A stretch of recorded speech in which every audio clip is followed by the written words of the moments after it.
নমস্কাৰ সদৌ অসমৰ দৰ্শকসকল। প্ৰথমটো খবৰ, অখিল গগৈক ভণ্ড নেতা আখ্যা দিলে গোৱালপাৰাৰ সংখ্যালঘু ৰাইজে। ৰাজনৈতিক মুনাফাৰ বাবেহে মিয়াক চুমা খাইছে অখিল গগৈয়ে। ঠিক মন্তব্য কৰিছে গোৱালপাৰাৰ সংখ্যালঘু ৰাইজে।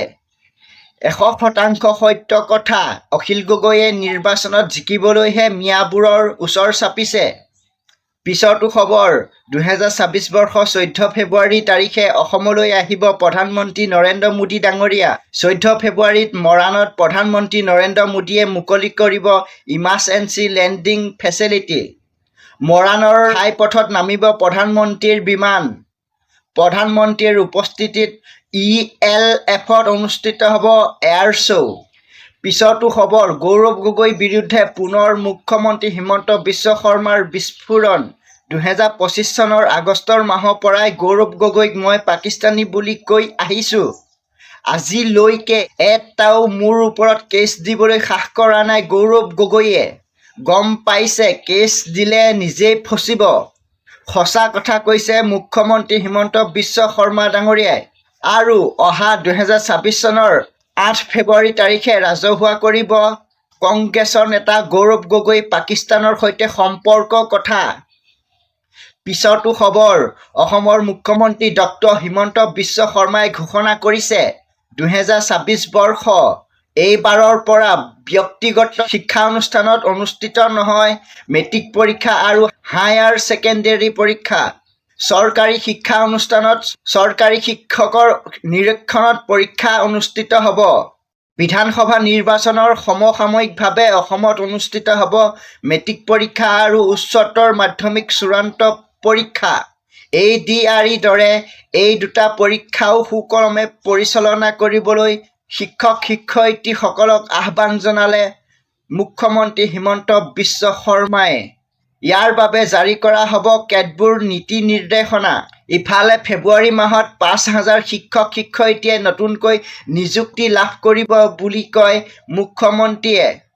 উল্লেখযোগ্য যে শিক্ষা বিভাগে প্ৰকাশ কৰা সময়সূচী অনুসৰি 2026 চনৰ 11 ফেব্ৰুৱাৰীৰ পৰা আৰম্ভ হ'ব উচ্চ মাধ্যমিক চূড়ান্ত পৰীক্ষা।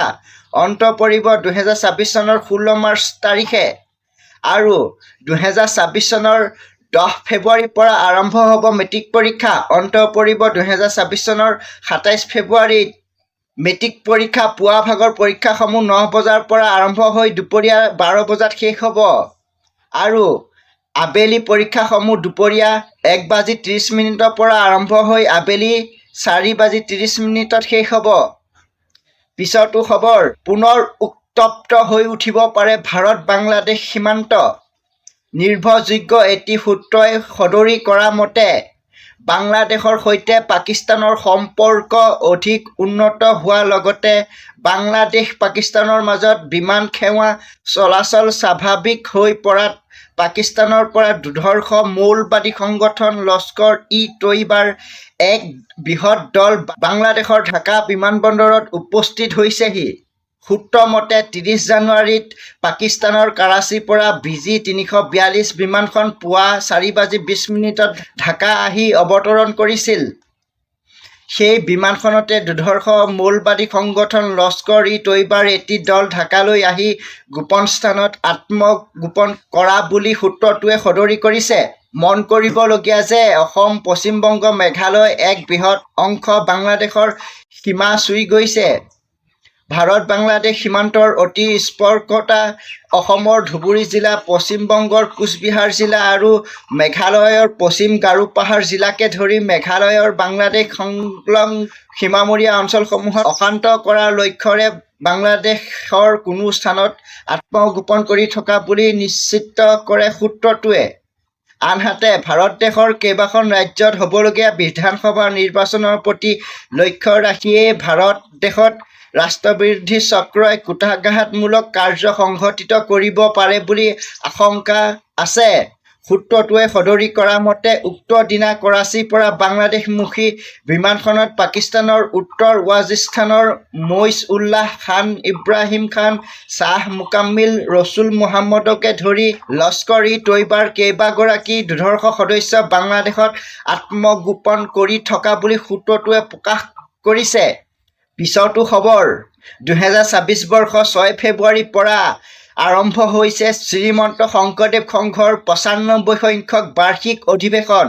এই অধিৱেশনত দূৰ দূৰণিৰ পৰা অহা লাখ লাখ ভক্তৰ সুবিধাৰ কথা চিন্তা কৰি আদৰণি সমিতিয়ে ব্যাপক ব্যৱস্থা গ্ৰহণ কৰিছে। স্বাস্থ্য সেৱা, পানী যোগান ধৰা, পৰিষ্কাৰ পৰিচ্ছন্নতা আৰু খাদ্য ব্যৱস্থা কোনো ধৰণৰ অসুবিধা নহ'বলৈ সকলো বিভাগ সজাগ হৈ আছে। ইতিমধ্যে অধিৱেশনস্থলীত প্ৰায় 1500টা শৌচাগাৰ আৰু সমসংখ্যক গা ধোৱা ঘৰ নিৰ্মাণ কৰা হৈছে। এই অনাময় ব্যৱস্থাৰ বাবে প্ৰতিদিনে চাফাই কৰ্মী নিয়োজিত থাকিব আৰু লাখ লাখ ভক্তৰ অংশগ্ৰহণৰ মাজতে অধিৱেশনৰ দ্বিতীয় দিনা অৰ্থাৎ 7 ফেব্ৰুৱাৰীৰ দিনা মুখ্যমন্ত্ৰী ডক্টৰ হিমন্ত বিশ্ব শৰ্মা অধিৱেশনত উপস্থিত থাকিব বা অধিৱেশনলৈ আহিব আৰু ভোজনালয়ৰ বাবে প্ৰয়োজনীয় শাক-পাচলি এইবাৰ কইনকা বহুমুখী কৃষি পামৰ পৰা যোগান ধৰা হৈছে। জানিব পৰা মতে জৈৱিক পদ্ধতিত উৎপাদিত প্ৰায় 35,000 কুইণ্টেল শাক-পাচলি অধিৱেশনৰ বাবে ইতিমধ্যে মজুত ৰখা হৈছে আৰু 300টা চৌকা থকা বৃহৎ ৰান্ধনীশাল প্ৰতিদিনে 60,000 লোকক খাদ্য খুৱাবলৈ সাজু হৈ আছে আৰু 20,000 সেনা বাহিনী সদস্য কৰ্মৰত আছে। আজিলৈ বাতৰি ইমানেই আছিল। জয় আই অসম, জয় জুবিন দা।